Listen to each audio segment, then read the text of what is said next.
E nós vamos falar agora de um caso que tem repercutido muito nas redes sociais. A jovem Júlia de Castro, estudante do curso de História da Universidade Federal do Rio de Janeiro, revelou que está sendo perseguida na faculdade após os colegas descobrirem que ela é de direita e que ela é eleitora do presidente Jair Bolsonaro. Vamos ver o vídeo. Faço História em uma faculdade pública e sou de direita. E tenho sido perseguida porque descobriram o meu posicionamento político. Quando a gente fala da importância dessa eleição, que é entre o lado da liberdade e da ditadura, é isso que eu tô querendo dizer. A esquerda é isso aqui. Júlia de Castro, seus dias estão contados na Unirio. Queria saber se essa tal de Júlia Bolsonaro, isso porque eu sou de direita. A importância da gente se posicionar nessa eleição é para manter a liberdade, porque a esquerda, ela é isso aqui. Quero só ver ela na aula de América 3. Vamos ter que amarrar a Bia na cadeira para não ter... Querem brigar comigo porque eu penso diferente. Eu não quero brigar com ninguém, eu só quero pensar diferente. Eu só quero defender o que eu acredito. Eu só quero ser de direita, eleitora do Bolsonaro. Bolsominion, filha da... Quero ver com que cara vai aparecer na aula de História de América 3. Se a gente não se posicionar agora, os centros acadêmicos serão para sempre um reduto de esquerdistas e militantes. Vamos conversar agora com a Júlia de Castro. Boa tarde. Acabou de voltar, foi fazer um registro, né, dessa perseguição que você está sofrendo. Como é que você está? Você está bem? Você está se sentindo mais segura? Se sente ameaçada? Como é que foi lá na delegacia? Conta pra gente. Então, agora eu estou me sentindo bem melhor, ainda mais depois de todo o apoio que eu venho recebido. Eu li um post do Olavo de Carvalho há 2 dias, que a esquerda é uma minoria barulhenta, só que ela é organizada, e a direita é uma maioria desorganizada. Só que depois de todo o apoio que eu recebi, eu estou vendo assim, caraca, a gente está se organizando. Elas estão mudando. Você recebeu apoio de colegas? Mais gente de direita apareceu? Não, nenhum colega da universidade. É o apoio da direita nas redes sociais mesmo, de outras pessoas. Na minha faculdade, até agora, eu estou sozinha, até eu e minha mãe, na verdade, né, para me defender. Nenhuma resposta da reitoria, nenhuma solidariedade de nenhum professor. Todos os alunos continuam pensando do jeito que pensam, me hostilizando, me excluindo do grupo da turma, falando de mim ainda nas redes sociais, me hostilizando, como eu falei, me constrangindo. E as minhas aulas, elas começam amanhã e eu não sei como é que vai ser. Júlia, a Deise, ela pergunta para te fazer. Claro. Júlia, na verdade, nem é uma pergunta, mas é compartilhar uma história que é muito parecida com essa tua aí. Eu, no meu pós-doutorado, eu comecei a pesquisar o presidente Jair Bolsonaro quando ele era deputado federal, em 2014. E quando eu fui para o pós-doutorado, porque no doutorado eu pesquisava outra coisa, quando eu fui para o pós-doutorado eu apresentei um projeto justamente sobre o Bolsonaro. Ninguém queria ler meu projeto, porque quando eu falei que era Bolsonaro, não queriam saber se eu ia analisar para o bem, para o mal, o que eu ia fazer, que metodologia eu ia pegar, né, que às vezes corre o risco de não dar muito certo. E se não fosse uma pessoa, uma professora minha chamada Simoneta Persichetti, quando o Bolsonaro se elegeu, eu não ia ter um material que eu tive para fornecer para as revistas acadêmicas, para oferecer para a imprensa, porque quando ele se elegeu presidente, eu já tinha lido todos os discursos que ele tinha proferido durante os anos dele como parlamentar. Então, é difícil isso, porque às vezes as pessoas elas não querem nem saber o que tu pensa, é aquilo que a gente fala muito, tem uma generalização muito burra, que todo mundo de esquerda defende corrupção e que todo mundo de direita é, como o Tomé falou aqui, fascista ou genocida. E não é isso, né? A gente está estudando, a gente está querendo fazer um esclarecimento. Então, assim, eu, como pesquisei o Bolsonaro por muito tempo, eu entendo o que tu está passando, mas, assim, não desiste, continua, faz a tua pesquisa sempre isenta, estuda, porque a gente resiste, né? A gente tem que resistir de todas as formas. Eu passei exatamente por isso que tu passou e é assim mesmo, só não desiste. Júlia, como é que está o seu ânimo para voltar para a faculdade? Você está com medo de voltar para o ambiente acadêmico presencial? Como é que você está lidando com isso? Então, eu nunca me posicionei na sala de aula nem na universidade justamente por não ter um ambiente democrático, né? Onde a gente não se sinta seguro, onde a hegemonia da esquerda impera, onde a gente sabe que isso pode ser chancelado até pelo corpo docente e que a faculdade fique isenta a respeito das perseguições das coisas que acontecem.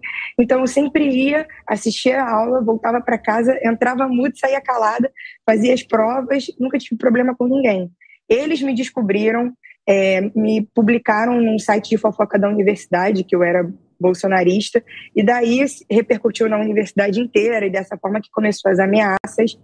Eu tô apreensiva, mas agora eu tô mais tranquila, porque eu acho que, pelo alcance que a situação levou, eu acho que eles não vão ter coragem de, pelo menos, não me agredir fisicamente, verbalmente, o constrangimento dos olhares, e talvez, posteriormente, algum tipo de perseguição indireta de algum professor, ou, como eu te falei, essa exclusão, esse isolamento social de não ter, às vezes, nem grupo para fazer trabalho, eu sei que possivelmente eu vou sofrer, mas alguém tem que arar a terra para outras pessoas poderem plantar. E eu quero ser essa aluna. Eu quero terminar minha faculdade, eu quero poder estudar e mostrar para os outros alunos de direita que têm medo de se posicionar e outros futuros alunos de direita que a faculdade é um lugar de pluralidade de ideias e que todo mundo que pensa diferente tem que ter o seu lugar lá. Todo mundo é pagador de impostos, todo mundo tem que ter o direito de poder pegar a sua vaga, entrar numa universidade pública e ter a segurança de que as suas ideias vão ser, ao mínimo, respeitadas. É isso aí, Júlia. Muito obrigado por compartilhar a sua história, tá? Ó, uma salva de palmas para você.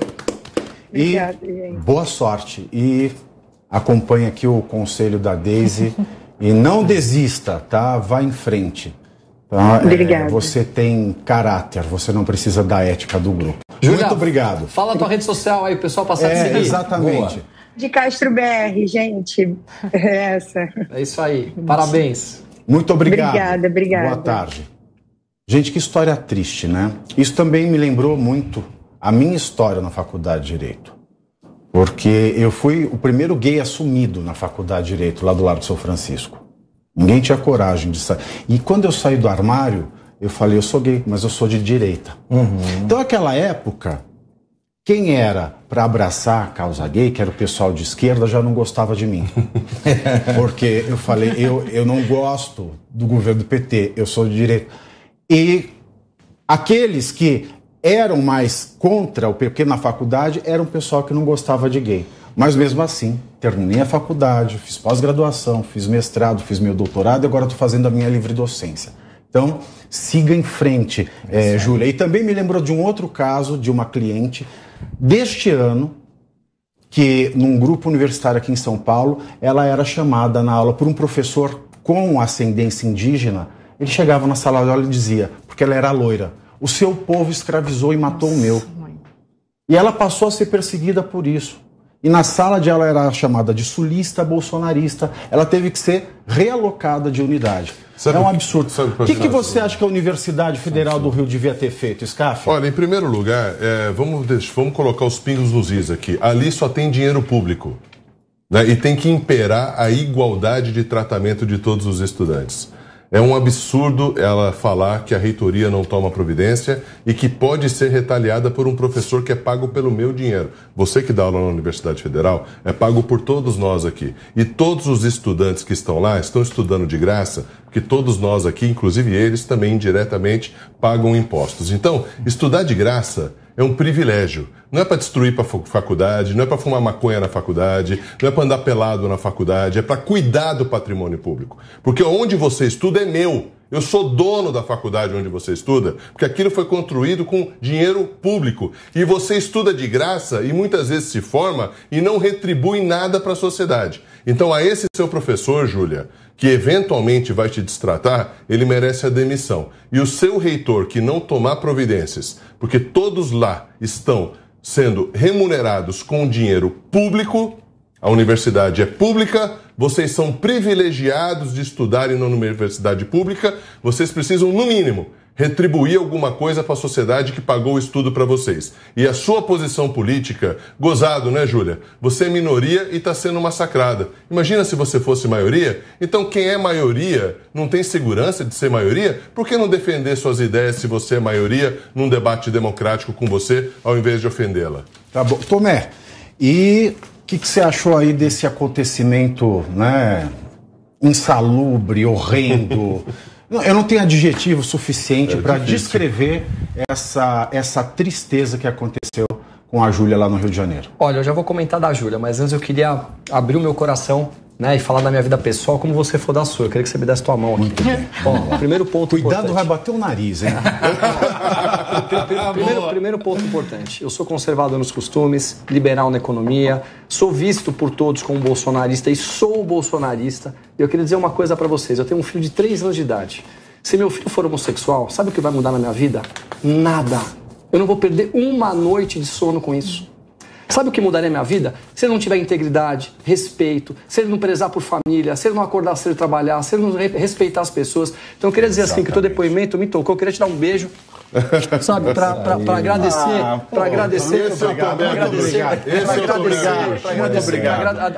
a tua postura. Obrigado. E a pessoa que você é. Nós temos que unir o Brasil.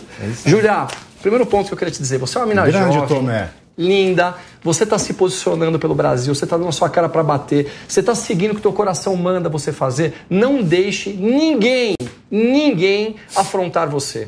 Não deixe de falar, não deixe de se colocar. E vou dizer uma coisa, se alguém afrontar você aí na sua universidade, nós vamos processar quem quer que seja. Seja professor, seja aluno, ninguém vai te desrespeitar. Sabe por quê? Você vai ter uma legião de pessoas de direita que vão te apoiar. E vão te apoiar, sabe o quê? A você poder ter a sua liberdade de expressão. E mais do que isso, nós temos que permitir que o outro lado também tenha liberdade de expressão. A liberdade não é da direita, a liberdade é de todos. A esquerda tem o direito de falar, claro que tem. As pessoas têm o direito de pensarem diferente umas das outras. É isso que faz o equilíbrio de uma democracia. Agora, o respeito é uma coisa muito importante. A esquerda pede respeito a nós, da direita, nos desrespeitando. Elas querem que a gente respeite as minorias, e nós respeitamos, mas desrespeitando, por exemplo, quem é católico. Eles se utilizam de objetos da igreja como objetos sexuais na porta de uma igreja. Como que vocês pedem respeito desrespeitando os outros?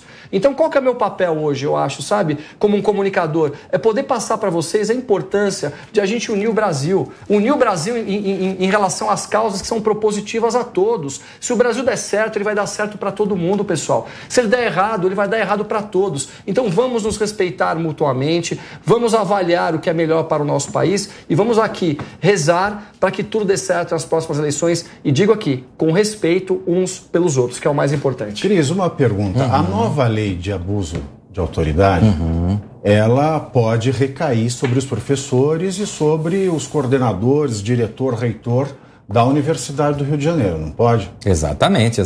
Uma vez configurado que existe alguma prática direta ou indireta que eventualmente tenha contribuído para isso, realmente pode recair também sobre essas pessoas. E esse episódio agora da Júlia, ele me traz uma visão que eu até tenho procurado nem falar mais sobre isso nesse momento eleitoral, porque de fato a gente está vivendo um momento de polarização e eu vejo talvez até não seja nem um assunto para se falar agora, mas eu vejo que essa divisão esquerda-direita, ela é uma divisão já bastante ultrapassada. Eu vejo que hoje a verdadeira divisão no mundo que a gente tem é a divisão liberdade versus autoritarismo.